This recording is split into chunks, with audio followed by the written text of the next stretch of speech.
જય સ્વામિનારાયણ બાળ મિત્રો, આજના આ વિડીયોમાં આપણે શ્લોક નંબર 3 અને 4નો અભ્યાસ કરીશું. સૌ પ્રથમ હું શ્લોક નંબર 3ની પહેલી કડીનું અહીંથી ગાન કરીશ, તેને બરાબર તમે સાંભળજો. લૌકિકો વ્યવહારસ્તુ દેહ નિર્વાહ હેતુકઃ. ફરીવાર. લૌકિકો વ્યવહારસ્તુ દેહ નિર્વાહ હેતુકઃ. આ શબ્દોને છૂટા છૂટા સમજીએ. લૌકિકો વ્યવહારસ્તુ દેહ નિર્વાહ હેતુકઃ. છેલ્લો શબ્દ ભેગો છે, તેમાં 3 શબ્દો છે. દેહ, નિર્વાહ, હેતુકઃ. દેહના નિર્વાહ માટે. આખી કડીનું આપણે 2 વખત ગાન કરીએ. મારી સાથે સમૂહમાં ગાજો. લૌકિકો વ્યવહારસ્તુ દેહ નિર્વાહ હેતુકઃ. ફરી વખત. લૌકિકો વ્યવહારસ્તુ દેહ નિર્વાહ હેતુકઃ. હવે આ શ્લોકની બીજી કડીને હું સૌપ્રથમ ગાન કરીશ અને તેને બરાબર સાંભળવાનું છે. નૈવ સપરમં લક્ષ્યમ અસ્ય મનુષ્ય જન્મનઃ. ફરી વખત સાંભળીએ. નૈવ સપરમં લક્ષ્યમ અસ્ય મનુષ્ય જન્મનઃ. આ કડીના શબ્દોને છૂટા છૂટા સમજીએ. નૈવ સ પરમં લક્ષ્યમ અસ્ય મનુષ્ય જન્મનઃ. છેલ્લા શબ્દમાં 2 શબ્દો છે. મનુષ્ય જન્મનઃ, મનુષ્ય જન્મનું. તો બાળ મિત્રો, આ કડીને ફરી વખત 2 વાર ગાઈએ. તમે બધા પણ મારી સાથે ગાશો.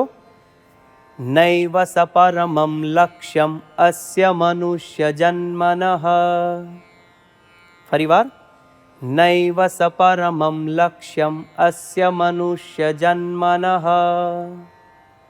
હવે આખો શ્લોક 2 વખત આપણે સમૂહમાં ગાઈએ.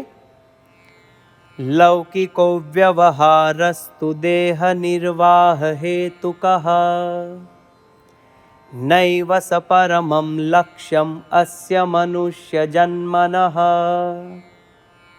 ફરીવાર આખો શ્લોક. લૌકિકો વ્યવહારસ્તુ દેહ નિર્વાહ હેતુકઃ. નૈવ સપરમં લક્ષ્યમ અસ્ય મનુષ્ય જન્મનઃ. આ શ્લોકનો ગુજરાતી અર્થ આ પ્રમાણે છે. લૌકિક વ્યવહાર તો દેહના નિર્વાહ માટે છે, તે આ મનુષ્ય જન્મનું પરમ લક્ષ્ય નથી. તો બાળ મિત્રો, આ શ્લોક નંબર 3 થયો અને એને આવી રીતે ગાન કરી અને મુખપાઠ કરવાનો પ્રયત્ન કરીશું. હવે આપણે શ્લોક નંબર 4 પર જઈએ. શ્લોક નંબર 4ની પહેલી કડીનું અહીંથી ગાન કરીશ, તેને બરાબર ધ્યાનથી સાંભળજો. નાશાય સર્વદોષાણાં બ્રહ્મ સ્થિતેરવાપ્તયે. ફરીવાર. નાશાય સર્વદોષાણાં બ્રહ્મ સ્થિતેરવાપ્તયે. આ કડીને છૂટા છૂટા શબ્દો સમજીએ. નાશાય સર્વદોષાણાં બ્રહ્મ સ્થિતેરવાપ્તયે. છેલ્લો શબ્દ ભેગો છે. બ્રહ્મ સ્થિતેઃ અવાપ્તયે. બ્રહ્મ સ્થિતેરવાપ્તયે. આ કડીને આપણે ફરી 2 વાર ગાઈએ અને તમે બધા સાથે સમૂહમાં પણ ગાશો. નાશાય સર્વદોષાણાં બ્રહ્મ સ્થિતેરવાપ્તયે. ફરીવાર. નાશાય સર્વદોષાણાં બ્રહ્મ સ્થિતેરવાપ્તયે. આ શ્લોકની બીજી કડીનું ગાન કરીશ અને તેને બરાબર ધ્યાનથી સાંભળજો. કર્તુમ ભગવતો ભક્તિમ અસ્ય દેહસ્ય લંભનમ. ફરી વખત સાંભળીએ. કર્તુમ ભગવતો ભક્તિમ અસ્ય દેહસ્ય લંભનમ. આ કડીના છૂટા છૂટા શબ્દો સમજીએ. કર્તુમ ભગવતો ભક્તિમ અસ્ય દેહસ્ય લંભનમ. બધા જ શબ્દો છૂટા છૂટા છે, સમજાય તેવા છે. ફરી 2 વખત આ કડીનું આપણે ગાન કરીએ. તમે બધા પણ સમૂહમાં જોડાજો. કર્તુમ ભગવતો ભક્તિમ અસ્ય દેહસ્ય લંભનમ. ફરીવાર, કર્તુમ ભગવતો ભક્તિમ અસ્ય દેહસ્ય લંભનમ. હવે આખો શ્લોક આપણે 2 વખત સમૂહમાં ગાઈશું.